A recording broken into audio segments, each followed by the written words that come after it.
Bonjour à chacun, à chacune. Soyez les bienvenus pour ce culte tout à nouveau particulier où chacun est confiné chez lui et nous sommes là pour vivre malgré tout ce temps ensemble.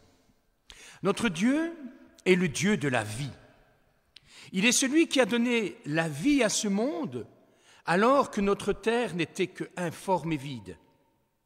Il a mis la vie dans tout le chaos et le désordre qui y régnait. Il a tout placé sur cette planète alors qu'elle était déserte, désolée, vide de tout, vide de sens. L'univers, et plus particulièrement la Terre, était une non-vie, pas de vie.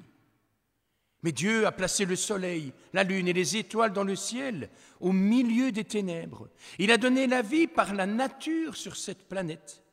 Il a ensuite insufflé le souffle de vie à l'homme qui n'était que poussière. Et à nous, aujourd'hui, il désire également insuffler son esprit. Il est la vie, le prince de la vie, pas de la mort, le prince de la vie. C'est pourquoi nous pouvons ensemble nous réjouir et continuer à croire et toujours à croire à la vie. Amen. Nous allons louer notre Dieu, ce Dieu de la vie. Amen.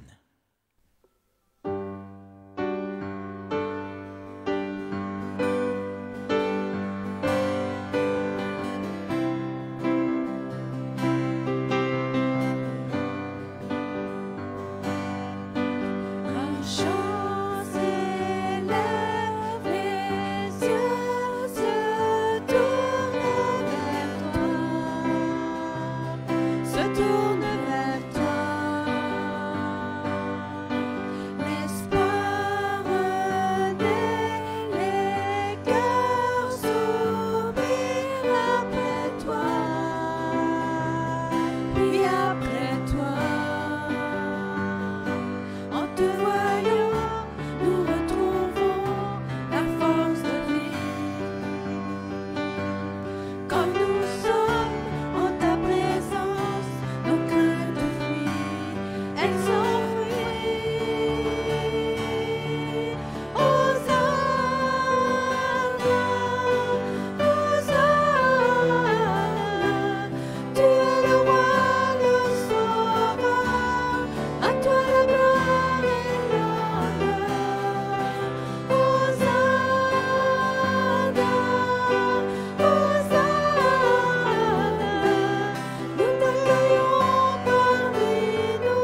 Bonjour à tous, bonjour à toutes. Voilà, je vais vous lire le psaume 145. C'est un psaume, c'est un hymne à la puissance et à la bonté de Dieu. C'est la louange de David.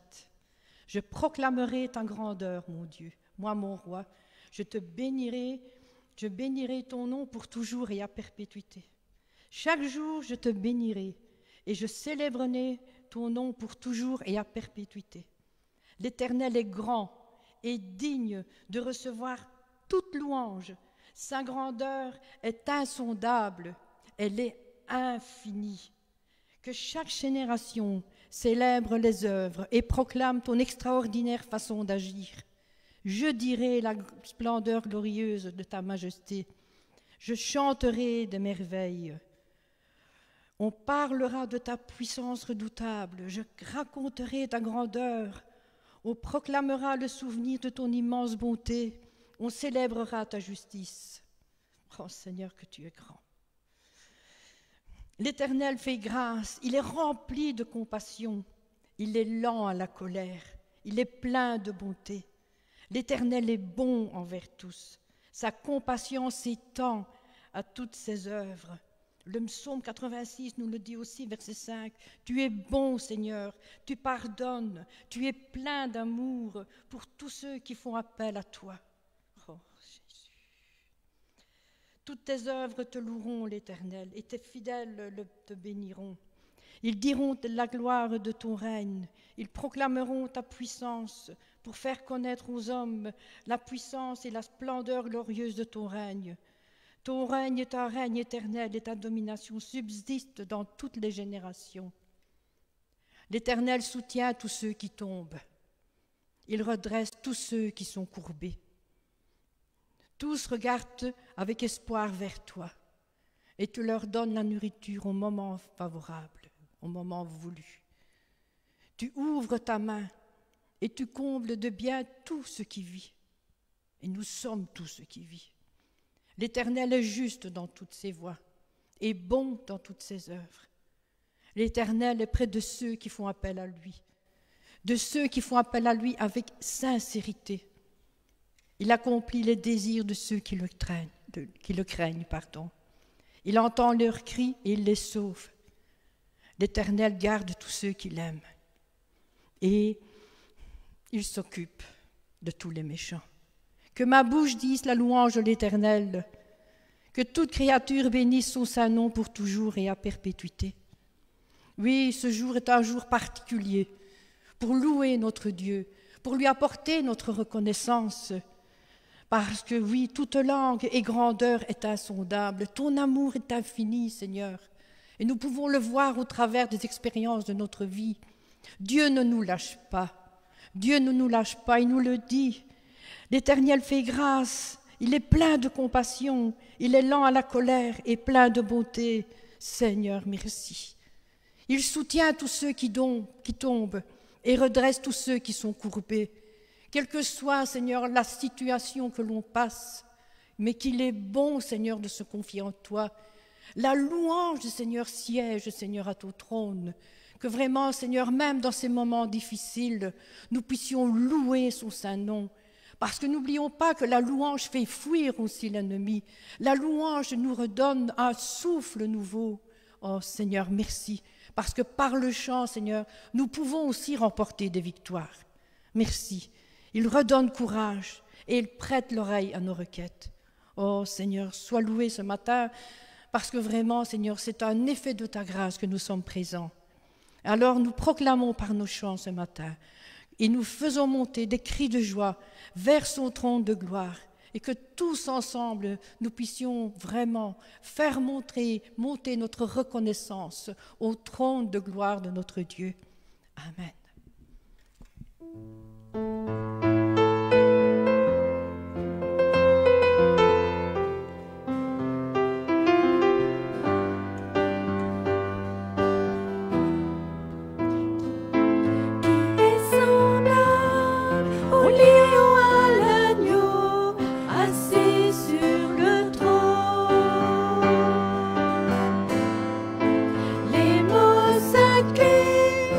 L'océan rugit devant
tu es, pour ce que tu fais dans nos vies.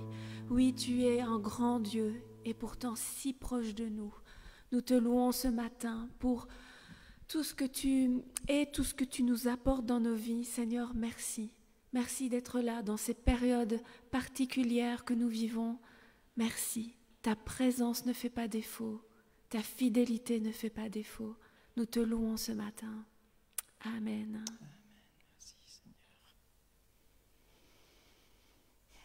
Oui, Seigneur, ta fidélité, Seigneur, elle est grande, elle est incomparable, Seigneur. Et il est vrai que nous vivons des moments particuliers, des moments qui sont plus difficiles pour les uns que pour les autres. Et vraiment, Seigneur, nous savons que notre source de richesse, elle est en toi, Seigneur.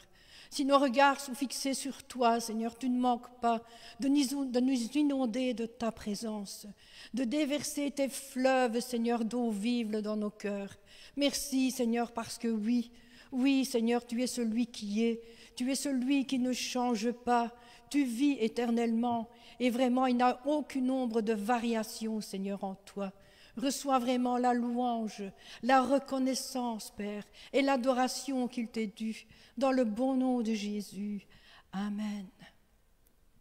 Seigneur mon Dieu, Père éternel, nous te louons, te bénissons, te rendons gloire et grâce. Merci vraiment pour cette journée. Merci pour ta présence au milieu de ton assemblée.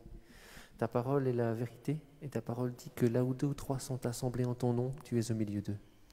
Merci vraiment, Seigneur, parce que nous pouvons compter sur toi chaque jour que tu fais. Merci vraiment, Seigneur, parce que tu es miséricordieux envers chacun d'entre nous. Merci parce que tu es notre soutien incontestable durant cette épreuve que nous traversons en ce moment avec ce Covid, Seigneur. Merci parce que vraiment, Seigneur, nous pouvons compter sur toi. Merci parce que tu es celui en qui nous pouvons avoir pleinement confiance, Père.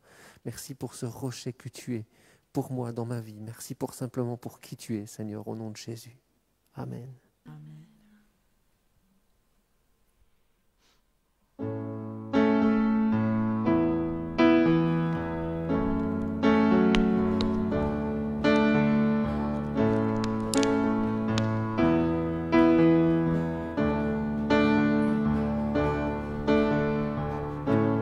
Béni soit ton nom, là où tu donnes l'abondance et déverses ta bienveillance. Béni soit ton nom, et béni soit ton nom, comme la vie traverse un désert, quand je marche en terre inconnue. Béni soit ton nom. Béni soit ton nom.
Seigneur, nous te remettons cette parole qui va être donnée maintenant par David. Nous te prions, ouvre nos cœurs. Nous te prions, touche-nous.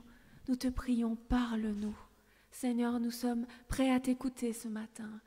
Ouvre nos cœurs. Amen. Amen.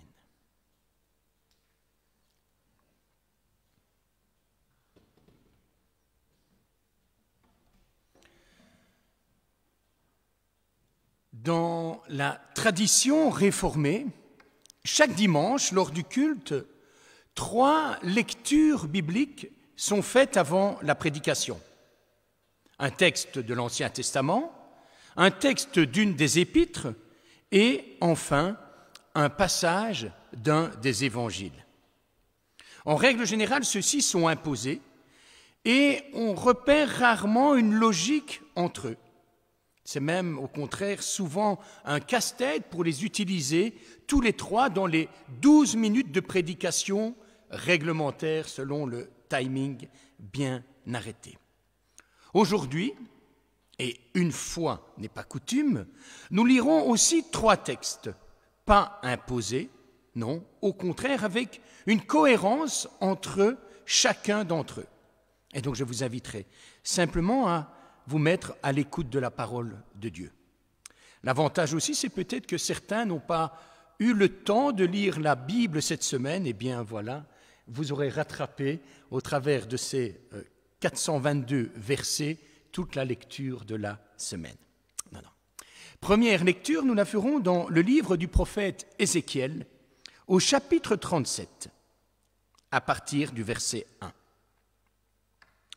La main de l'Éternel fut sur moi, et l'Éternel me fit sortir en esprit et me déposa dans le milieu de la vallée.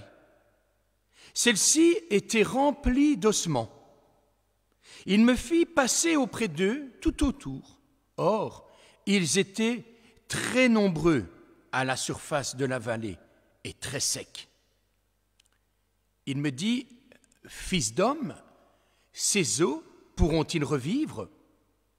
Je répondis, « Seigneur éternel, c'est toi qui le sais. » Il me dit alors, « Prophétise sur ces eaux. Tu leur diras, ossements desséchés, écoutez la parole de l'Éternel. Ainsi parle le Seigneur l'Éternel à ces eaux. Voici que je vais faire venir en vous un esprit et vous vivrez. Je placerai sur vous des nerfs. Je ferai pousser de la chair sur vous. Je vous recouvrirai de peau. Je mettrai en vous un esprit. Vous vivrez et vous reconnaîtrez que je suis l'Éternel. Je prophétisai selon l'ordre que j'avais reçu. Et comme je prophétisais, il y eut un bruit. Et voici qu'il y eut un frémissement. Et les os s'approchèrent les uns des autres. Je constatai qu'il y avait des nerfs sur eux. La chair se mit à pousser et la peau les recouvrit par-dessus. Mais il n'y avait point en eux d'esprit. Il me dit, prophétise et parle à l'esprit. Prophétise, fils d'homme. Tu diras à l'esprit, ainsi parle le Seigneur l'Éternel. Esprit, viens des 4 vents, souffle sur ces morts et qu'ils revivent. Je prophétisai selon l'ordre qu'il m'avait donné, et l'Esprit vint en eux. Ils reprirent vie et se tinrent sur leurs pieds. C'était une très, très grande armée.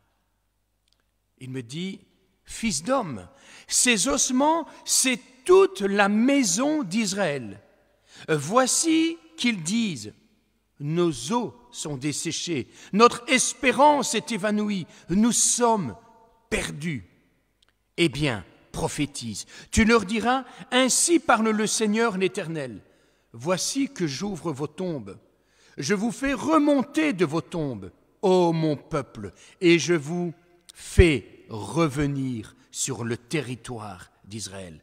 Vous reconnaîtrez que je suis l'Éternel lorsque j'ouvrirai vos tombes et que je vous ferai remonter de celles-ci.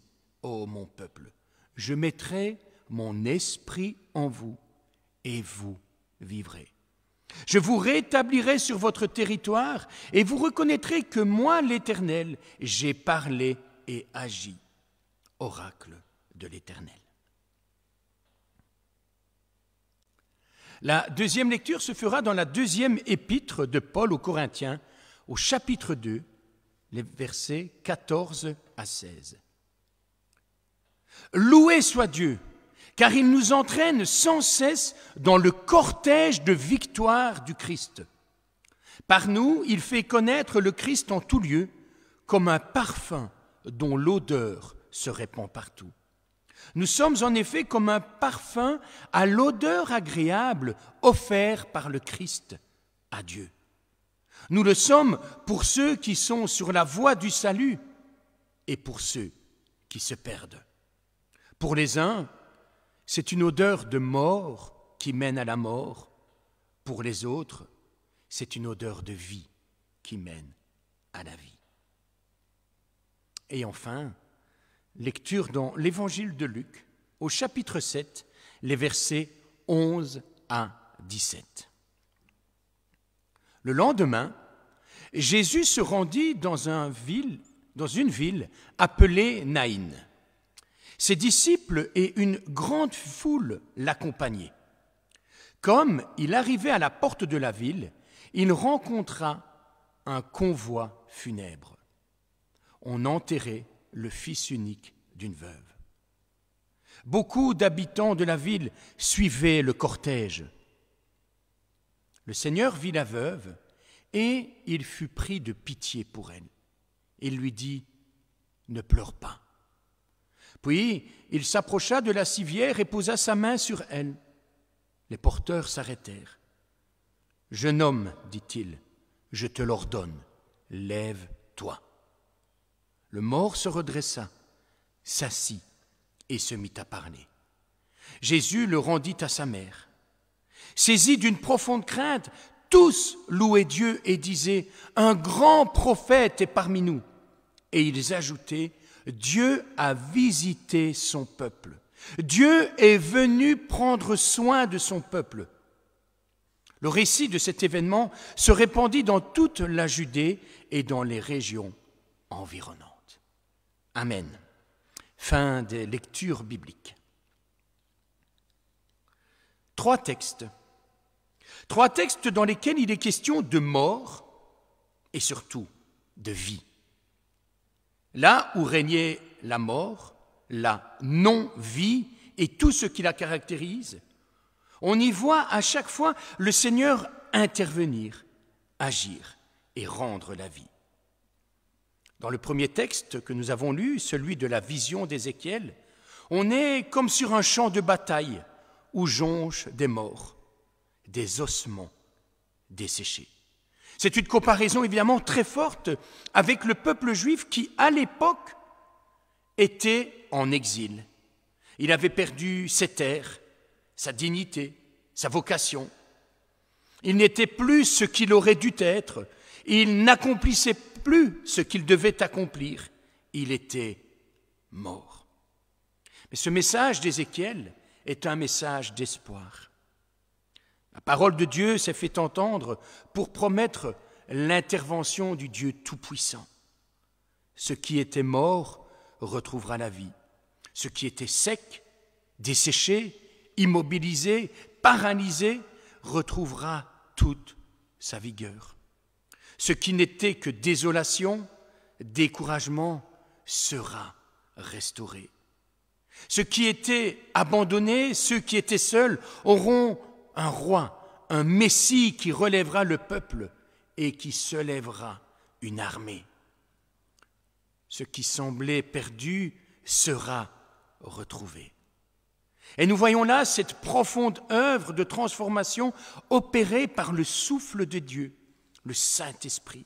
Ce Saint-Esprit qui vient, qui agit, qui rend la vie là où tout semblait fini. Dieu qui prend soin de transformer petit à petit ses morts, ses ossements, étape par étape, les nerfs, la chair, la peau, l'esprit, le corps qui se relève, et c'est la vie. Là, avec Ézéchiel, il est question d'un peuple qui sera réellement visité par l'Esprit de Dieu, par celui qui vivifie, qui rafraîchit ce qui était sec, qui ressuscite ce qui était mort. Et tout s'est accompli selon ce que Dieu avait promis, prophétisé par cette parole.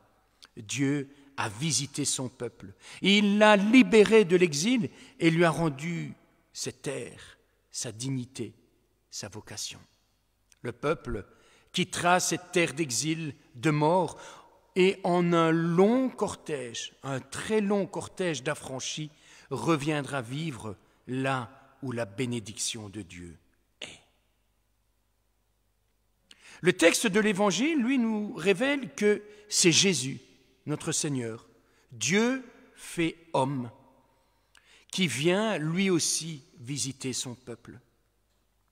Ce jour-là, à Naïn, une petite ville à la frontière entre la Galilée et la Samarie, tout près donc de la frontière avec les territoires non juifs, ce jour-là, à Naïn, on peut voir un funeste cortège se déplacer en direction de la sortie de la ville. À la tête du cortège, une femme éplorée.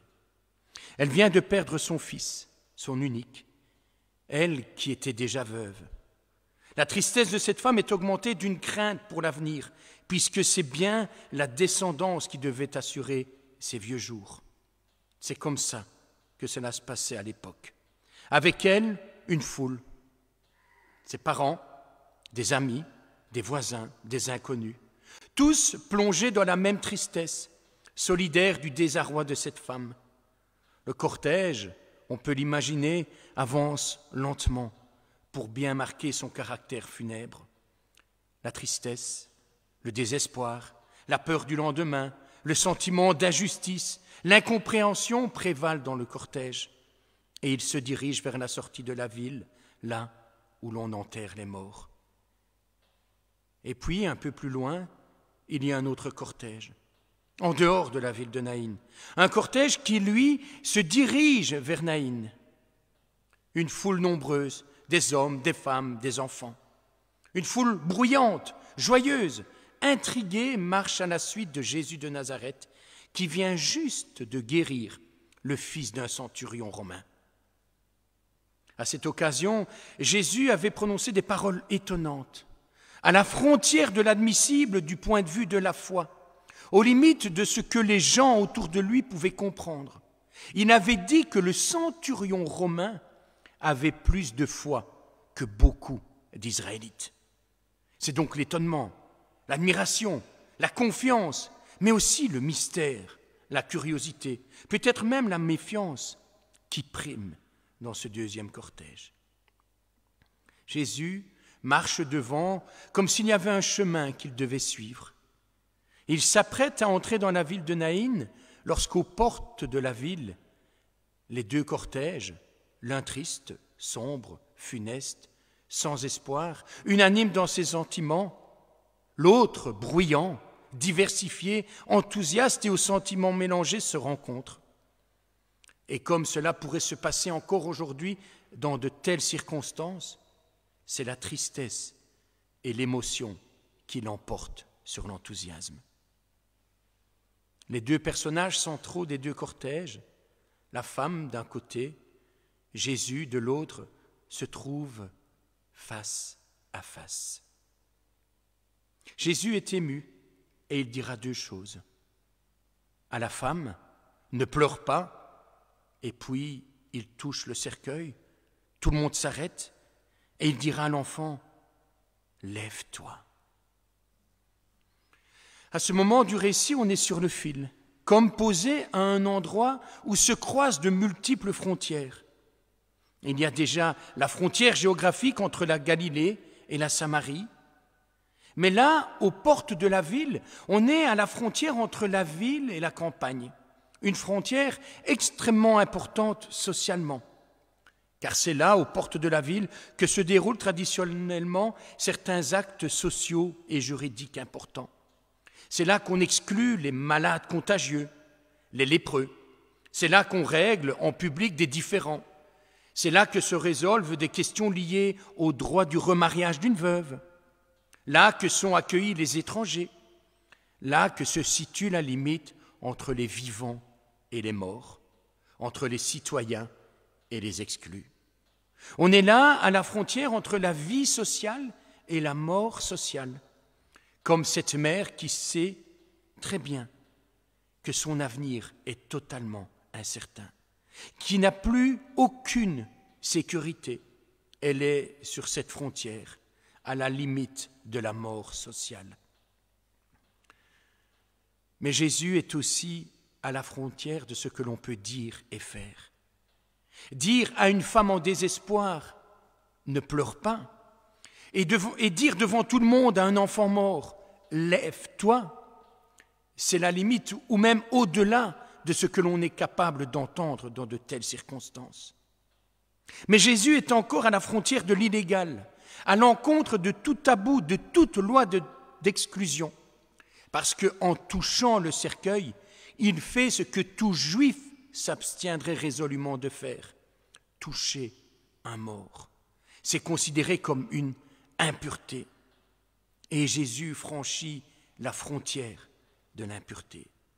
Jésus s'était déjà placé à la frontière de la foi, en disant aux Israélites le jour précédent que leur foi ne valait pas celle du centurion romain. À la frontière politique aussi, en soulignant ainsi le comportement religieux de cet envahisseur romain. On est bien sûr, avec ce récit, à la frontière entre la vie et la mort. La frontière entre ces deux cortèges, l'un de la mort, l'autre de la vie, qui se rencontrent. Et Jésus prend le risque énorme de jouer avec ces frontières dangereuses. Et alors que, tout à l'heure, c'était la tristesse du cortège funèbre qui l'avait emporté sur le bruit du cortège enthousiaste, tout à coup, c'est la vie du cortège de vie qui l'emporte sur la mort du cortège funèbre. L'enfant se lève, l'enfant ressuscite. Et là, c'est l'explosion de joie de tous, pas seulement de l'enfant qui n'avait probablement pas compris et vu grand-chose, pas seulement de la maman qui voyait d'un coup son fils bien-aimé revenir à la vie et qui se retrouvait par la même occasion là avec un espoir pour le lendemain, mais c'est tous ceux qui étaient là qui manifestent une joie extraordinaire. Un seul est sauvé, mais tous se sentent sauvés, revivre, réintégrer dans la vie. C'est tout le cortège, les deux cortèges qui sont relevés par la vie. On avait cru être à la frontière de la mort, tous se sont retrouvés à la frontière de la vie, comme balancés de l'autre côté de la frontière. Le récit de Luc dit bien sûr quelque chose de l'identité de Jésus. Il nous dit qu'il est à considérer plus qu'un vrai prophète, plus qu'un faiseur de miracles. Parce que ce miracle-là, Élie l'avait fait, et Jésus l'a fait même d'une façon plus immédiate. Jésus est plus qu'un bon enseignant, il est plus que quelqu'un que l'on suit avec la foule d'autres croyants. Ce récit dit que Jésus est bien celui qui apporte la vie, la vraie vie, le salut, quelles que soient les circonstances. Non pas juste à une foule, à un cortège, mais à tous ceux qui le désirent. Il est le Dieu de la vie et de la vie avec abondance. Abondance d'espoir, abondance de sa présence, de son amour, de sa paix, abondance de perspectives d'avenir et de projets. Il est le Dieu de la vie. Mais le récit de Luc dit aussi quelque chose de l'Église. Il dit que lorsque quelqu'un est sauvé, lorsqu'il retrouve l'espoir, lorsqu'il retrouve la vie, le salut n'est pas son salut, mais il est finalement le salut de toute la communauté. Toute la communauté, tout le cortège est ravivé, restauré dans sa confiance lorsqu'un d'entre eux retrouve la vie. Lorsque l'un d'entre eux retrouve son intégrité personnelle et sociale. La communauté est aussi bouleversée, ressuscitée par un seul de ses membres qui retrouve espoir.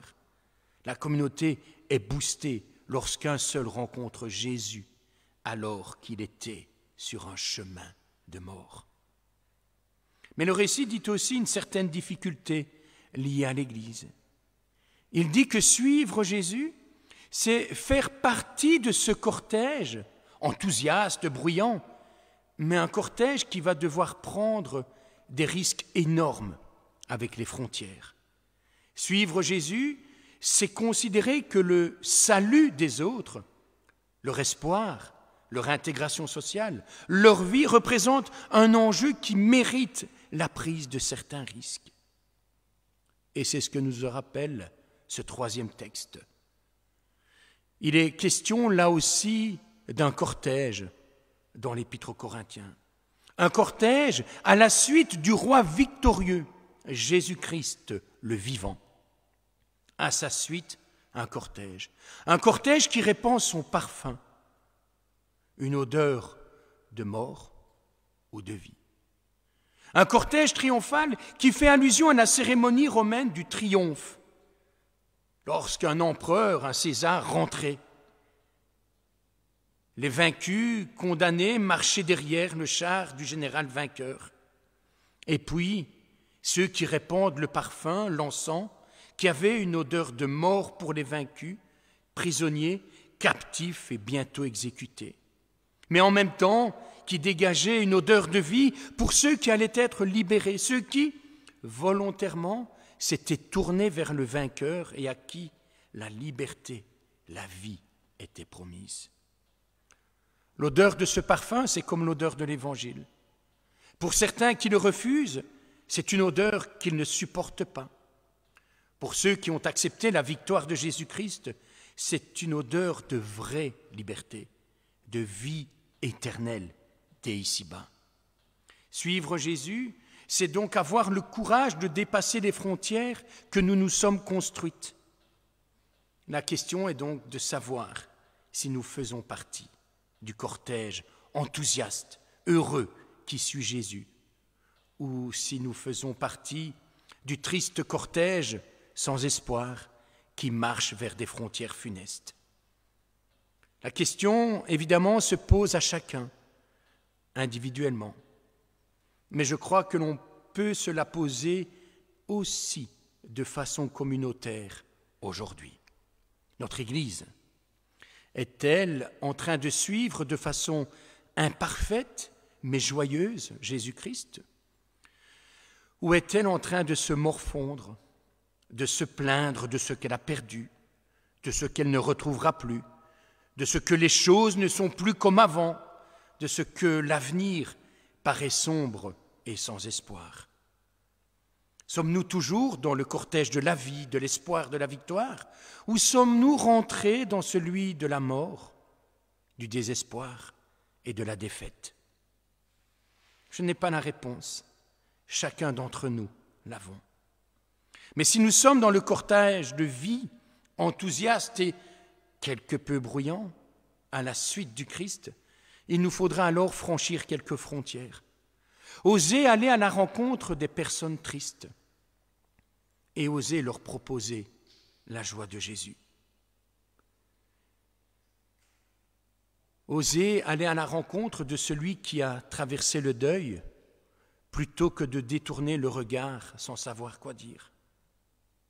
Il nous faudra aller à la rencontre des exclus, de ceux qui sont aux portes de la ville, pour mesurer avec eux la condition de leur misère et des possibilités que Jésus leur promet pour les restaurer. Non seulement d'une réintégration sociale, mais bien de vie et de vie éternelle. Il nous faudra dépasser les frontières de la foi tranquille et individuelle pour nous laisser remettre en question par la souffrance des autres. Pourquoi? Parce que la vie de la communauté tout entière, la joie de l'Église en dépend. Il y a de la joie pour un seul qui se repent, pour un seul qui vient à la foi dans l'Évangile de Jésus-Christ. Cette œuvre de la croix qui a toujours sa force aujourd'hui. La vie reprendra toujours le dessus sur la mort, mais ça restera un défi. Et si par contre, nous sommes dans le cortège funèbre, celui où l'espoir est difficile à voir, où les perspectives d'avenir ne sont plus perceptibles, où les projets n'existent plus, où le moribond l'emporte sur le vivant, alors la parole de Dieu nous laisse cet espoir. Il y a quelque part un cortège de vie qui vient à notre rencontre. Et c'est Jésus-Christ qui le conduit. Et à sa suite marchent tous ceux et toutes celles qui n'hésiteront pas, eux, à franchir les limites pour redonner la vie. Quel cortège suivons-nous? Amen.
Seigneur, viens nous ramener dans un cortège de vie et de joie si nos pas se sont un peu perdus. Viens nous ramener dans ce que tu as prévu et pas seulement dans ce que nous avons perdu. Parfois, nous prenons trop de temps à regarder ce qui n'est plus, au lieu de regarder vers toi, source de vie, source de joie, source de projet. Et nos regards parfois se perdent dans nos propres pertes, dans tout ce qui ne va pas, au lieu de regarder à ceux que tu veux toucher et qui sont tellement proches de nous, ceux qui se perdent et qui ont tellement besoin de rencontrer leur Sauveur, ceux qui ont tellement perdu sans même te connaître qu'ils n'ont aucune solution. Seigneur, sans négliger nos pertes, sans négliger la peine que peut-être nous avons, que nos regards se tournent vers toi, que nous abandonnions nos fardeaux, que nous abandonnions ces pertes devant toi pour que tu en fasses quelque chose, pour qu'au lieu d'être dans ce cortège de pertes, nous soyons dans ce cortège de vie derrière toi, que nous soyons à ton exemple, de ceux qui se relèvent toujours, de ceux qui servent, de ceux qui ont une cible à atteindre, celle de te servir et de faire toute ta volonté. Bénis notre communauté, que nous soyons une communauté de vie, même un peu fragmentée pour l'instant, eh bien que nous portions du fruit là où nous sommes, que nos regards se lèvent vers toi et que notre cœur te dise « Parle, Seigneur, ton serviteur écoute. Nous sommes prêts à te suivre dans un cortège de vie et de joie.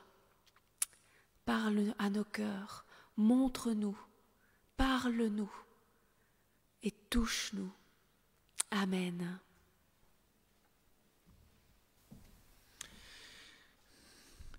Quelques annonces.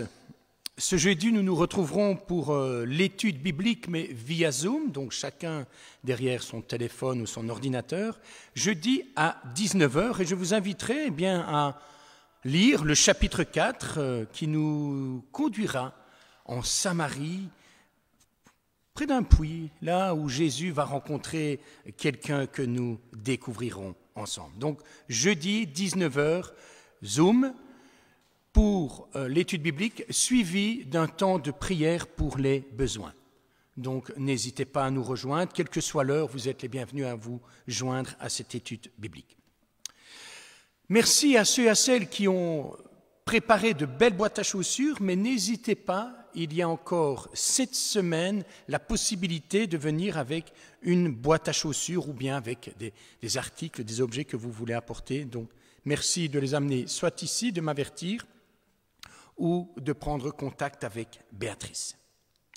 Je relance l'invitation à ceux et à celles qui aimeraient s'investir lors de ce culte ici, sur l'estrade, auprès de Andy et de Stéphane.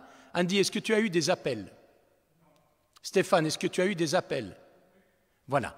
Donc, s'il vous plaît, n'hésitez pas à prendre contact avec Andy et Stéphane. Imaginez simplement que l'un et l'autre soient malades. Eh bien, il n'y a pas de culte possible retransmis.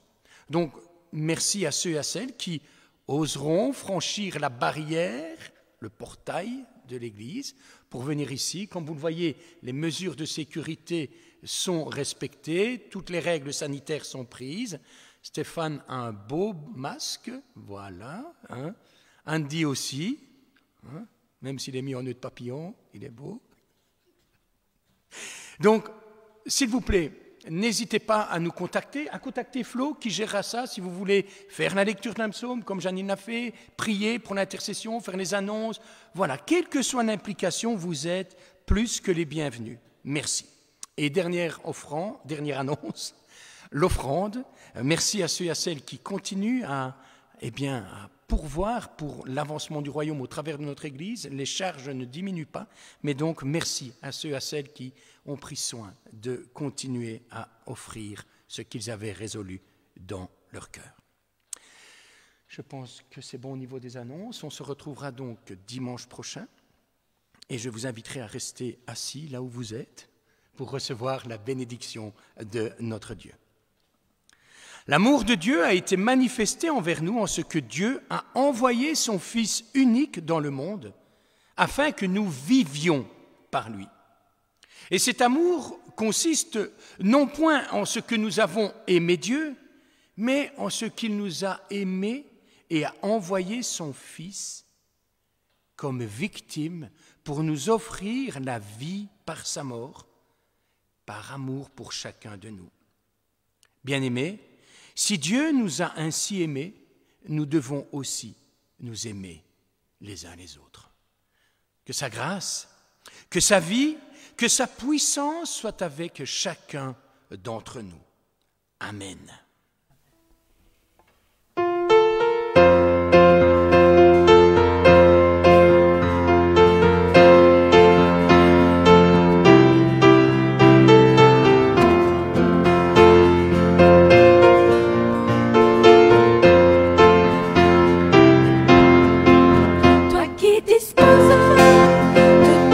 Chaque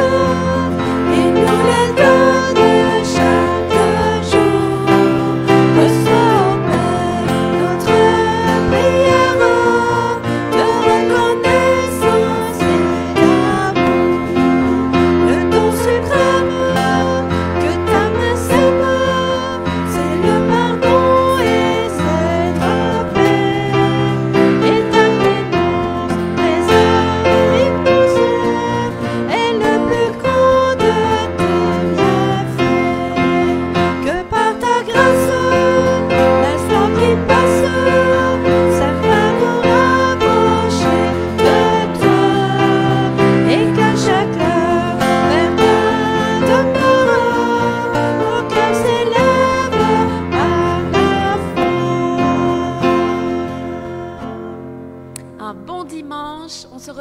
semaine prochaine. Vous n'hésitez pas, si vous avez des besoins, à téléphoner. On vous embrasse tous très fort et un bisou particulier à Léon et à Marie-France. À bientôt. Bientôt. Au revoir.